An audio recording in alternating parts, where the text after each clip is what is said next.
Jim, you sent me an email this morning with a story about how the Australians are looking at getting rid of the $100 banknote. Can you tell Daily Reckoning readers how that fits into your broader ICE9 thesis? Sure, and this story is important in and of itself, but is part of a much larger story that we talk about in The Road to Ruin under the heading of ICE9.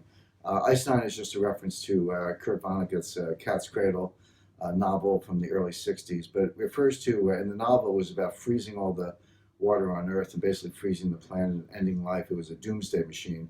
I used it as a metaphor for freezing the financial system, for locking down the financial system, closing banks, reprogramming ATMs so you can only get maybe a couple $100 or a couple £100 a day for gas and groceries, closing stock exchanges, etc., all of which will play out in the next financial crisis. But the global international league proceed in small steps, what actually Karl Popper called piecemeal engineering, and George Soros is the leading proponent of Popper's philosophy today.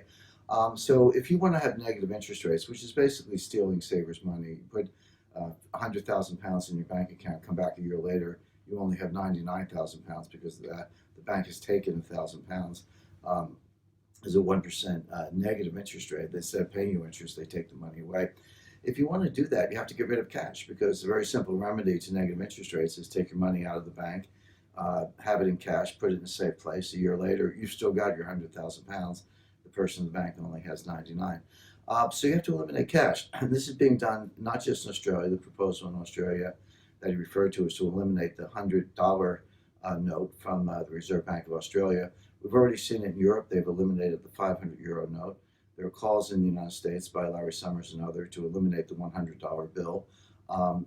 India just made the 1,000 rupee note and the 500 rupee note. These are smaller denominations, it'd be about £20 or £10 approximately. Said they're no longer legal tender. You just woke up one day and these notes were no longer money. Same thing in Venezuela. Venezuela has other problems, but the 100 Bolivar note has been declared illegal. So around the world, they're getting rid of cash in small stages.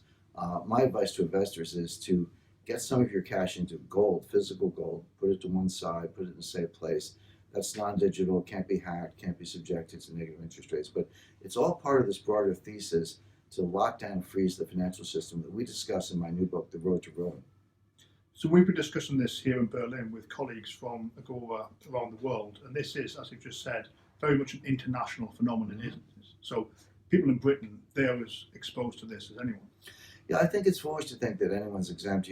There's this notion, people are in denial about these trends, and they say, oh, it can't happen here. They look at Cyprus, for example, in 2013, or Greece in 2015. This happened, by the way, in both of those countries.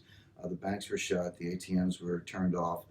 People in Athens in 2015, they were flying to Frankfurt with empty suitcases, loading them up with euros and physical cash, and coming back to Greece so they could have some money, because the banks were closed, the ATMs were shut down, credit cards didn't work, debit cards didn't work, etc. The economy was reverting very quickly to an old barter style system, and people were getting out of Greece and coming back with paper notes. So Greece is a major country. Cyprus is smaller, but the point is these are not isolated cases. Think of the sequence: Cyprus, Greece, India, Venezuela, Australia. Australia is a developed economy, major economy. What makes people in the UK think they're exempt? This is coming their way. And Jim, you lay out how this can develop and how you think it will develop in your book, The Road to Ruin.